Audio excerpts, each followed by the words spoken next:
नमस्कार दोस्तों, आज हम भारतीय वायुसेना की उस गोबर के बारे में बात करेंगे जिसे भारतीय वायुसेना हर रोज साफ करना चाहते हैं अपने बेड़े में से, लेकिन इसे साफ नहीं कर पा रहा है।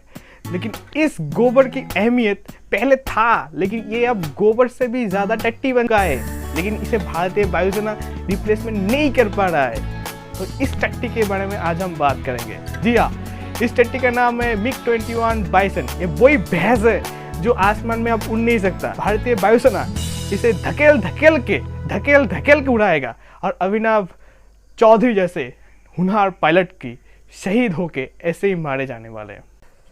भारतीय वायुसेना हर रोज पाकिस्तान बॉर्डर की पैरेलली पेट्रोल करते हैं। MiG-21 बाइसन मिराज 2000 विमानों से हर रोज पैरेलली पेट्रोल करते हैं। अभिनव जी अपनी जो MiG-21 है उसे राजस्थान की एक एयरबेस से उसे रात को 3 बजे पेट्रोलिंग के लिए उठना होता है। फिर रात को 3 बजे वो पंजाब की मोगरा डिस्ट्रिक्ट और लुधियाना डिस्ट्रिक्ट में आसमान से ही पेट्रोलिंग करता है। और इसी पेट्रोलिंग के वक्त उसके इंजन पे कुछ टेक्निकल खराबी आता है, जिसकी वजह से उनको सीट को इजेक्ट करना पड़ता है। लेकिन वो सीट इजेक्ट तो करता है, लेकिन वो सीट उतने कंफर्टेबली लैंड नहीं कर पाता।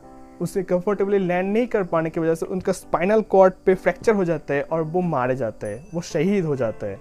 तो इस पे सरकार को ध्यान देना होगा। तो आज हम MiG-21 की कुछ हिस्ट्री के बारे में, चाइना भी इसे एक्वायर किया था रशिया से, जिसे चाइना ने बाद में चेंगडू J7 नाम से बेचा था बाकी दुनिया को, और चेंगडू J7 के नाम पे ही अपने बेड़े पे ही शामिल किया था। भारतीय वायुसेना की ये MiG-21 उस समय देश की पहला सुपरसोनिक जेट था, जो कि बांग्लादेश लिबरेशन वॉर की वक्त 1971 में एक बहुत ही बढ़िया अपनी रोल निभाया था। तब भारतीय वायुसेना ने इसी विमान के द्वारा पाकिस्तान की F-86 सैवर और F-104 PAF-103 हरक्यूलिस विमान को भी मार के गिराया था, जिसमें पाकिस्तान की 2 पायलट मारे गए थे। MiG-21 के कुछ फॉल्ट्स भी थे। इसकी इंजन बहुत ही ज़्यादा बर्न आउट हो जाता था और इसकी हॉट कोर उतना अच्छे टेक्नोलॉजी से बना नहीं था, जिसकी वजह से इसकी आधे से भी ज़्यादा विमान क्रैश हो चुका है भारतीय वायुसेना की, जिसमें से 170 पायलट की मौत हो चुका है और 40 सिविलियन की मौत हो चुका है इस क्रैशेस की वजह से। तो अब बात करते हैं MiG-21 की स्पेसिफिकेशन के बारे में। MiG-21 एक डेल्टा विंग टेल फिन एक युद्ध विमान है, जो कि ग्राउंड बेस्ड इंटरसेप्टर माने जाते हैं। एक ग्राउंड बेस्ड इंटरसेप्टर वो विमान होते हैं जो कि दूसरे विमानों को भगा के मारते हैं। इसका टॉप स्पीड था 2250 किलोमीटर पर घंटा, जो कि 2.1 मैक यानी कि साउंड की गति से 2 गुना ज़्यादा। इनका जो थ्रस्ट टू वेट रेशियो है 0.7 है, वो उतना अच्छा नहीं है, जिसकी वजह से MiG-21 को लिफ्ट करने के लिए और MiG-21 को लैंड करने के लिए एक बहुत ही बड़ा रनवे का ज़रूरत पड़ता था।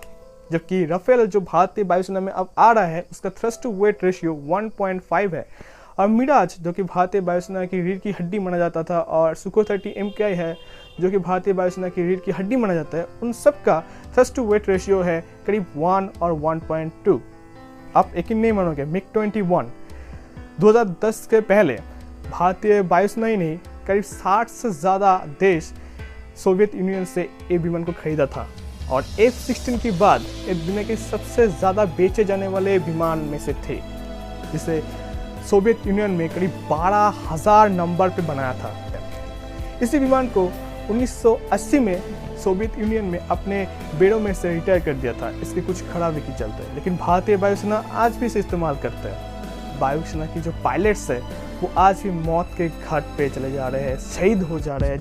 तो ये भैंस को उड़ाने वाला भारतीय वायुसेना इसे रिप्लेस क्यों नहीं कर सकता, आज इसके बारे में बात करते हैं। तेजस मार्क 1 जैसे भारतीय स्वदेशी विमान को इसे रिप्लेस किया जाना था। भारतीय वायुसेना ने इस टट्टी को साफ करने के लिए 2010 में पहला पदक्षेप लिया, लेकिन 2016 आते आते जो तेजस की जो प्रोडक्शन है उतना स्लो हो गया चुका था।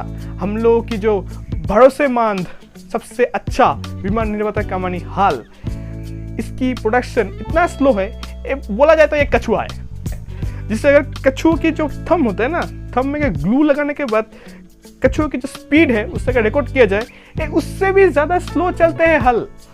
इसने 20 साल लगा भारत की वायुसेना की 272 सुखोई 30 MKI की प्रोडक्शन करने में। अब इससे बनाना है अब तेजस मार्क 1 है, जिसे रिप्लेसमेंट किया जाना चाहिए था 2020 तक। 2021 हो गया, लेकिन तेजस मार्क 1 ने अभी भी भारतीय वायुसेना में आया ही नहीं। खैर, भारतीय वायुसेना की उस समय रीढ़ का हड्डी हुआ करता था। ये पहला सुपरसोनिक जेट है भारतीय वायुसेना की।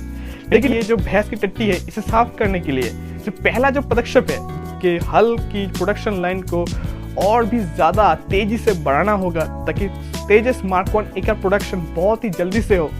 सेकेंड ये है कि भारतीय वायुसेना को दूसरे विमान को लीज पे लेना होगा। मोदी जी एक कॉल करो ना रशिया के प्रेसिडेंट को, पुतिन को। उन्होंने तो स्पुतनिक भी भेज दी है। अब बताओ कि सुखोई 30 MKI की जो रशियन वर्जन है, सुखोई 30 MK, बस 100 के नंबर से सुखोई 30 MK को रशिया से भारत पे ले आइए। बस इसे भारतीय वायुसेना में 5 साल रखिए, और इसी 5 साल में तेजस मार्क 1A को पूरी तरीके से भारतीय बेड़े में शामिल कर लीजिए। हाल को कछुए से चीताबाग बनाइए, और इसका प्रोडक्शन लाइन को बहुत ज़बरदस्त तरीके से इंक्रीज करना होगा, तभी ये टट्टी, एक गोबर MiG-21 भारतीय वायुसेना से साफ हो पाएगा। 2-3 महीने पहले ही इस भैंस को उड़ाने के लिए जो पायलट थे, वो भी सेम ऐसे ही मारे गए थे जब उसकी इजेक्शन सीट नहीं खुल पाया था। इस भैंस की टट्टी की वजह से आज भारतीय वायुसेना की बहुत खराब हालत है, तो इसे रिप्लेस करना बहुत ज़रूरी है। नमस्ते दोस्तों, जय हिंद। अगर ये वीडियो आपको अच्छा लगे, प्लीज़ इस चैनल को सब्सक्राइब कीजिए और घंटी बजाना मत भूलिए। प्लीज़ घंटी बजाइए, एक घंटी बजा। और हाँ,